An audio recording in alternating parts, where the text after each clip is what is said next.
Salut à tous et bienvenue sur la chaîne YouTube La Taloche, chaîne de catch. Aujourd'hui, je suis tout seul pour vous parler du show NWA Power avec 3 R qui a eu lieu à Atlanta en Géorgie le 8 octobre, en tout cas a été diffusé le 8 octobre 2019.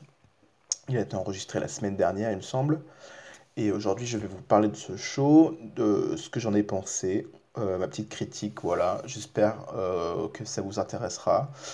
Je pense que cette vidéo va pas toucher énormément de monde. NWA, pardon, n'est pas très connue par chez nous.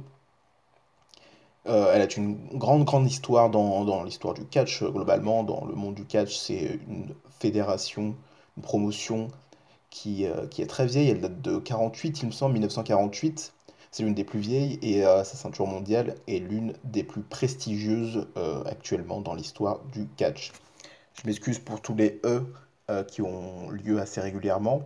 Je ne suis pas encore tout à fait à l'aise avec le travail de critique orale. J'essaie de m'améliorer, d'éviter les mais c'est un petit peu difficile, je dois vous avouer. Voilà, on va directement commencer avec cette critique du show. Je vais un petit peu faire un récap de ce qui s'est passé, puis vous dire mon avis.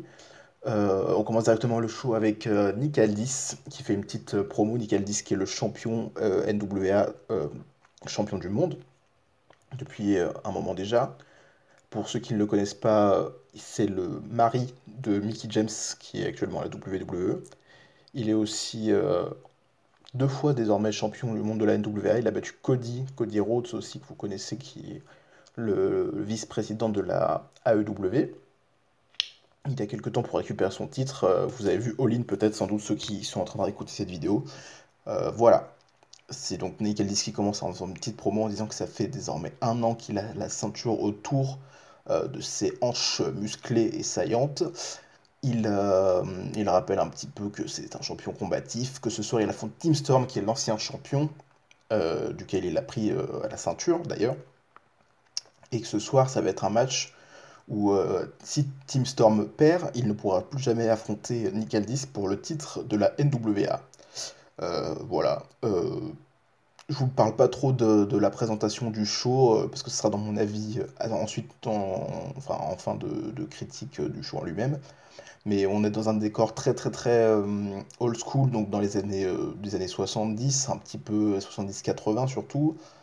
C'est très rétro, pour ceux qui sont pas habitués, ça fait un peu mal aux yeux, hein, mais voilà, c'est complètement assumé.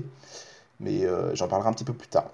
Premier match, c'est un match par équipe entre les Dawson, donc Dave et Zane Dawson. Je suis en train de lire des notes. Merci aux sites de news qui font des récaps des shows, parce que je connais pas assez les noms et tout ce qui s'est dit. Je suis pas très bon non plus en anglais, donc je pourrais pas décortiquer toutes les promos mot par mot. Donc je m'aide un petit peu. Donc du coup, c'est les Dawson qui battent Billy Buck et Sal Rhinoro, pardon.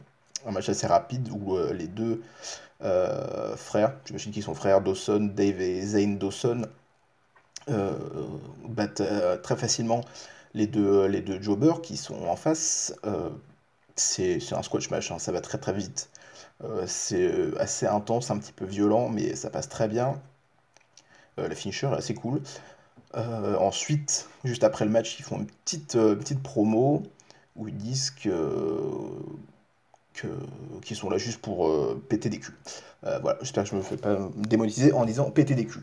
Bref, ensuite il y a une promo très kitsch, très kitsch de Austin Idols, donc du coup une légende du catch, qui a déjà travaillé par le passé avec la NWA, en tout cas par le passé quand je dis par le passé ces derniers temps, parce que ça a été une grande légende du catch, donc elle est passée par la NWA à l'époque, mais dans ces derniers mois de résurrection, on va dire, de la NWA, elle a déjà travaillé avec eux, donc voilà, elle fait une petite, enfin Austin Idol en tout cas, fait une promo euh, pour dire que voilà, il faut se faire de l'argent en faisant ça, voilà, c'est très kitsch, c'est assez décalé, c'est assez marrant, j'ai beaucoup aimé.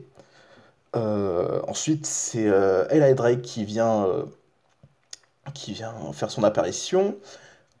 Il fait une petite promo où il joue bien avec le public, ça marche très bien. Eli Drake avec le public, il fait ses promos assez facilement, ça marche bien, les gens répondent, ils sont assez cool. D'ailleurs, toute la foule a été cool pendant tout le show. Ça fait plaisir. C'est vrai que ça faisait un petit peu vide avec seulement une partie du ring qui était remplie de fans, mais bon, c'est la disposition qu'ils ont choisie. Mais le public était très réactif et ils ont bien joué le jeu, ils ont même très très bien joué le jeu et ça faisait plaisir durant tout le show. Et la Drake du coup qui est très bon en promo, ça marche bien. Ensuite, Ella Drake monte sur le ring pour son match. Il affronte Caleb Conley, je sais pas comment on dit, je le connais un petit peu d'Impact, il a été, il me semble en tout cas, partenaire de Trevor Lee à Impact. Je connais pas trop ce qu'il a fait lui en tant que tel dans le circuit indépendant. J'avoue qu'à Impact il a pas fait grand chose donc en fait je le connais pas si bien que ça. Mais je vois à peu près le personnage. Le match est assez sympa. Caleb Conley c'est un gabarit assez léger. Il se déplace très très bien sur un ring. C'est un petit peu green mais bon ça fait pas de mal non plus. Et voilà, c'est Ila Drake qui logiquement gagne en faisant sa finisher. Le Gravity Train, c'est une sorte de, comment je pourrais appeler ça? Je sais que c'était une prise que, par exemple, Sheamus faisait à la WWE à l'époque. Je sais plus comment il l'appelait. Enfin bref, ça s'appelle Gravity Train, il me semble, pour Drake. Et voilà, c'était un match très très correct. C'est à voir.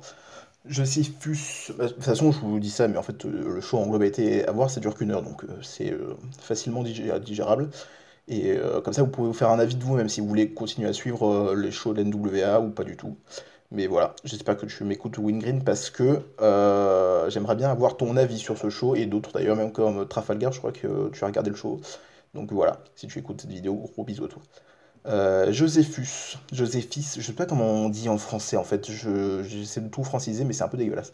Joseph, on va l'appeler Jojo. Jojo qui vient au bord du ring pour faire une petite promo et dit qu'il veut défoncer Team Storm. Donc pour ceux qui n'ont pas suivi, il y a eu une rivalité il y a quelques mois maintenant entre Team Storm et Josephus et Jojo.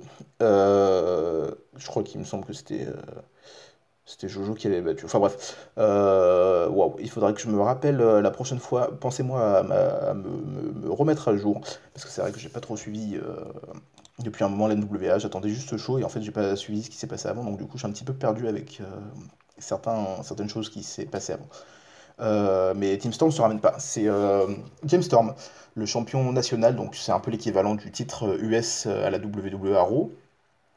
James Storm qui se ramène et qui dit, enfin qui trash talk Jojo, qui lui dit qu'il a juste à retourner dans son travail de merde et qu'il arrête de faire chier les grands garçons. Et voilà, ils commencent à s'embrouiller tous les deux et ils sont très très vite interrompus par tout le staff qui vient les séparer, tout simplement. Voilà, on s'arrête là. Il y a des petites promos qui sont assez cool, hein. Le découpage, c'est très rétro, moi j'aime bien. Ensuite, c'est un match par équipe. C'est les Wildcards. Donc, les Wildcards, c'est Royce Isaac, que je connais pas du tout. J'ai connu pour le show qui a eu la NWA. Pour les titres par équipe, il y avait un tournoi par équipe. Je sais plus comment il s'appelait ce show, je suis désolé. Encore une fois, il faudra vraiment que je prenne des notes la prochaine fois. Du coup, l'équipe Wildcard Rule, c'est Royce Isaac et Tom Latimer. Tom Latimer, je connais beaucoup plus. Je le suis depuis son apparition à la FCW, donc l'ancienne promotion, l'ancienne promotion d'entraînement, on va dire, de la WWE avant NXT. Où il s'appelait Cameron, il me semble. Il avait fait équipe avec Connor de The Ascension. D'ailleurs, c'était la première version de The Ascension avec Connor. Il est ensuite allé à NXT. Et puis après, il est parti, il me semble, il avait des problèmes personnels. Je pense que la plupart, enfin, la plupart, vous n'êtes même pas obligé de le savoir, mais il avait une relation avec Charlotte Flair à l'époque. Ils se sont même mariés, il me semble. Bon, en tout cas fiancé, et puis ça s'est mal terminé, donc du coup il est parti de NXT. Il est ensuite allé à Impact avec le nom de Bram, où il a fait équipe notamment avec Eric Young. Donc du coup Tom Latimer je connais beaucoup, j'apprécie beaucoup son travail sur le ring, et cette équipe-là, des Wildcard Rules, les Wildcards, pardon, je sais même pas pourquoi je dis Wildcard Rules, c'est à cause de la WWE. Ça me fait tellement peur, je fais des cauchemars des Wildcard Rules. Bref, c'est ces deux-là qui sont champions par équipe de la NWA battent Danny White et Mims. Je connais pas du tout, c'est deux inconnus total. Ils les battent très très rapidement. C'est encore un squash match. C'est vraiment pour mettre en avant les champions par équipe. J'ai hâte de voir ça. La suite par eux, enfin avec eux, pardon. voir qui va être leur prochain adversaire et qui vont affronter pour les titres enfin, quel sera le programme pour les titres par équipe, pardon. Je bégaye un peu, j'avoue que je suis pas du tout habitué à faire une critique sur des shows aussi petits que ceux de la NWA. Donc du coup, je me perds un peu, je suis un peu désolé. Ensuite, les deux champions par équipe font une petite promo. Il y a beaucoup de promos, hein. C'est vraiment un show à l'ancienne où ils font un match rapide, ils font une promo, ça va vite. C'est un peu pour mettre en avant les pros, enfin les programmes, les champions et tout ça, quoi. Eddie Kingston qui vient les interrompre, il commence un petit peu à trash talk, tout ça. Et en fait, il y a Homicide, qui vous avez peut-être connu aussi à la TNA, qui vient rejoindre Eddie Kingston, donc du coup ils doivent former une équipe, j'imagine. Il va sans doute y avoir un programme du coup entre les Wildcards, c'est Eddie Kingston et Homicide d'un côté, autour des titres par équipe. Et là, il commence à s'embrouiller, sauf qu'il y a James Storm et Josephus et Jojo, toujours, hein, qui se battent de l'autre côté, en fait. Donc, du coup, il y a une sorte de bagarre qui prend le dessus sur notre bagarre. Donc, voilà, c'est James Storm et Jojo. Donc, la tornade, la tempête et Jojo qui commencent à se battre. Ils se battent un peu à l'extérieur, tout ça, ils se provoquent. Et finalement, quand le match commence, James Storm il fait juste son last call, donc du coup un super kick directement sur Jojo. Et le tombé 1-2-3, voilà, c'est réglé, c'est très rapide. C'était assez marrant. Josephus, pour ceux qui le connaissent pas, c'est un personnage très étrange. Je sais pas trop quoi en penser, hein, j'avoue. Moi j'aimerais bien que son personnage soit poussé beaucoup plus, mais c'est pas le cas. En tout cas, là, c'était juste un squash, c'était pour mettre en avant James Storm, pour faire passer Jojo pour un petit peu un nulos. Et ça a bien marché pour le coup. James Storm le remet sur ses pieds pour le refaire un last call. Et ensuite, il lui met le pouce dans la bouche pour le faire dormir comme un bébé. Voilà, c'était un programme assez marrant. J'avoue que j'ai un petit peu du mal avec James Storm, pardon. En gentil, en face, c'est très étrange. Moi, je le vois vraiment en heal, donc je comprends pas trop pourquoi le public l'acclame et pourquoi il joue autant avec le public. Je trouve ça assez étrange, mais bon, bref. Voilà, on arrive à la fin du show déjà, ça va vite. Euh, une promo de Team Storm du coup, qui va affronter Nick Aldis juste ensuite pour le titre par équipe. Il raconte un petit peu sa carrière avec la NWA, que c'est grâce à la NWA qu'il en est là, que c'est un peu le but de sa carrière ce titre, et qu'il le veut à tout prix pour rendre fier sa mère notamment, qui a 94 ans. C'est toujours sympa de l'apprendre. D'ailleurs, il va y avoir un petit chant Mama Storm pendant le match. Ce sera marrant, donc du coup, en fait, il fait une promo pour se mettre en avant et parler de sa maman. Et du coup, en fait, c'est sa maman qui devient plus over que lui. C'est assez marrant. Voilà, une promo qui est assez touchante. Ça sent quand même directement la promo pas d'adieu, mais de fin, de mec qui va pas gagner, quoi. Même si, bon, il essaie de nous faire croire le contraire, mais ça sent quand même. Ça fait un peu triste, voilà. Ensuite, le match a lieu. Donc, Nick Aldis qui arrive toujours avec Camille. Donc, du coup, les Américains, enfin les anglophones, je sais pas s'il y a que les Américains, mais en tout cas les anglophones, l'appellent Camille. Donc, je sais pas si on doit prononcer Camille ou si c'est Camille pour nous. Mais voilà, donc du coup, petit fun fact, du coup, parce que j'ai dit que Nick Aldis était le mari de Mickey James à WWE, et bah, Camille, c'est la copine de Braun Strowman. Voilà. C'est une info qui sert totalement à rien dans ce show et d'ailleurs dans leur personnage en général, mais j'aime bien le rappeler. C'est assez drôle, je trouve.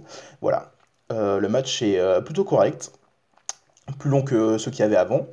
Beaucoup plus long que ceux qu'il y avait avant. C'était un match super sympa. Team Storm, malgré son âge avancé, il a une cinquantaine d'années, il me semble. Il a fait un bon match, il s'est bien démerdé, une bonne cardio.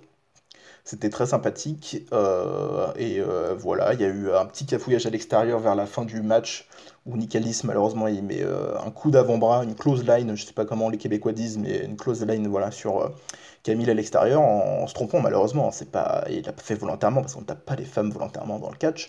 Il voulait taper Team Storm et du coup, Camille était derrière et Team Storm a contré, donc voilà. Ensuite à ça, il arrive à gagner avec un petit paquet.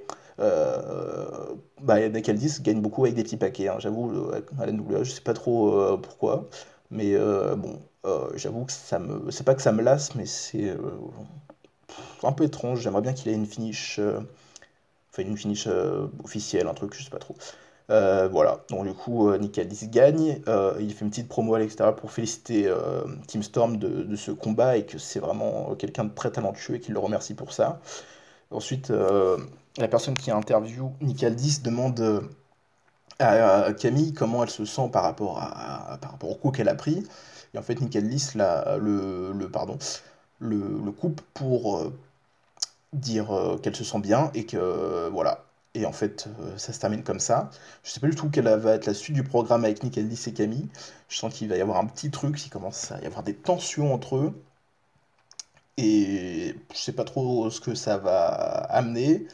J'avoue que je pense pas qu'il va y avoir un match intergender. Mais bon, peut-être que Camille va être celle qui va faire en sorte que Nick Aldis n'ait plus le titre pour une raison ou une autre, je ne sais pas trop laquelle encore. Mais voilà, c'était le récap du show. J'ai fait un peu trop long pour ce que c'était. J'ai parlé pendant 15 minutes maintenant. Mais là, je vais faire mon avis sur le show globalement, ce qui s'est passé, comment j'ai ressenti ça, quels sont pour moi mes avis. Et si jamais vous voulez d'autres vidéos comme ça, n'hésitez pas à le dire. Et j'en ferai d'autres parce que moi ça me fait plaisir, j'adore la NWA. Donc voilà. Euh, Premièrement, j'aimerais parler du décor. Pour moi, c'est quelque chose de très étrange. C'est un décor très très rétro. C'est totalement assumé. J'avoue, c'est pas pour lancer des fleurs, mais bon, euh, je me suis un petit peu embrouillé avec le community manager du compte de la NWA sur Twitter par rapport à leur logo de la Georgia, là, de logo qui est partout dans le show, qui est immonde. C'est vraiment immonde, je déteste ce logo. Ils ont essayé de justifier ça en disant que c'était rétro, mais bon, euh, enfin, il y a une différence quand même entre faire quelque chose de rétro et faire quelque chose de moche. Là, c'était moche, ce logo est moche, très déçu. Sinon, la présentation du show en elle-même, c'est assez cool, c'est différent. Les transitions graphiques sont plutôt cool, c'est travaillé, hein, c'est sympa. Le ring avec ce bleu et jaune là, j'avoue que je suis pas du tout fan de ce bleu et jaune, je trouve ça laid. Voilà. Le fait de mettre le public sur un côté seulement et de laisser le reste pour la caméra et les commentateurs et des choses comme ça, c'est étrange, mais pourquoi pas. J'avoue qu'à la base, je suis très fermé sur ce genre de truc. Je trouve que c'est très important ce genre de présentation. Mais là, je trouve que ça marchait plutôt bien. Mais le truc qui m'a fait le plus mal durant ce show, c'est qu'il n'y a pas de musique d'entrée, quoi. Aïe aïe aïe, j'aime pas du tout. Moi, je veux une musique d'entrée, quoi. Même s'il n'y a pas une entrée avec un truc incroyable, avec des jeux de lumière de fou. Au moins une musique, je trouve que c'est la base, quoi. C'est le b.a.-ba d'un catcheur, quoi. Enfin bref, j'ai pas trop compris pourquoi ils l'ont pas fait. Voilà, je sais pas trop quoi dire d'autre sur le show. Je vais voir la semaine prochaine ce que ça vaut encore. J'avoue que ça m'intrigue, ça met des bonnes bases, je trouve. Ça présente les personnages très facilement, très bien. Le main event était correct, très correct pour un premier show, et les personnages se décrivent d'eux-mêmes en fait, hein. Il n'y a pas besoin de faire plus pour comprendre ce qu'ils veulent nous dire, quoi. Pour ceux qui sont pas du tout familiers avec la NWA ou avec ce genre de trucs comme ça, hein, parce que là c'est du catch dans un studio, c'est pas une arène de catch, c'est un studio d'enregistrement, comme un show de télé en fait, hein, c'est exactement ça. Ça peut faire bizarre, ça peut même refroidir et voir, ne plus avoir envie de voir la suite, mais je pense qu'il faut prendre le coup et se dire, bah, je regarde un show qui est pas comme le reste des shows que je regarde, et qui est vraiment, enfin, c'est un show télé quoi. Vraiment, c'est un show télé dans la, pardon, oulala, dans la plus pure tradition, pardon, des shows télé de l'époque, quoi, où t'as un public qui réagit, c'est un peu comme le Jerry Springer Show, si vous voyez, ou tu sais, enfin, tu sais, je te tutoie, quoi. Où vous voyez des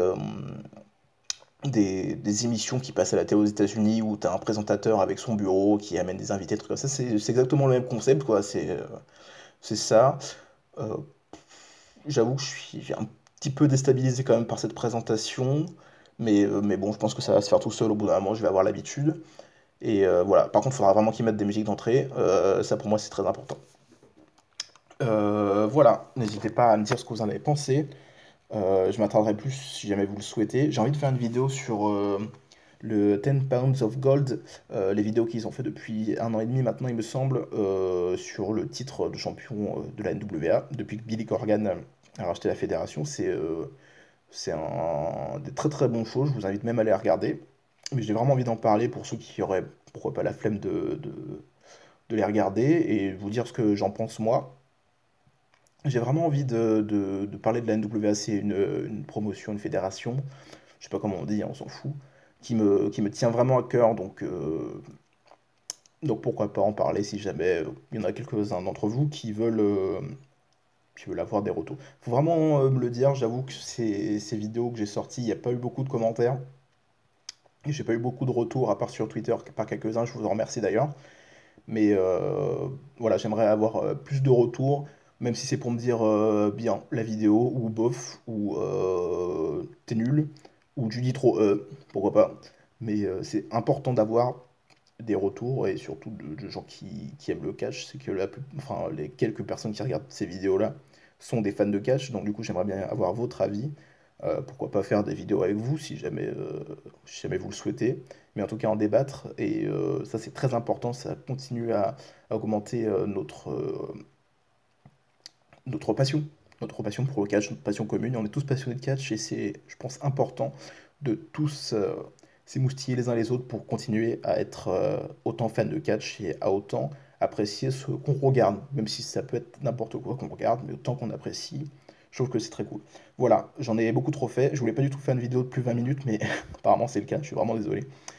Merci à vous, merci à tout le monde, merci à ma femme, merci à la NWA de nous reproposer des shows et restez fan de catch. Bisous!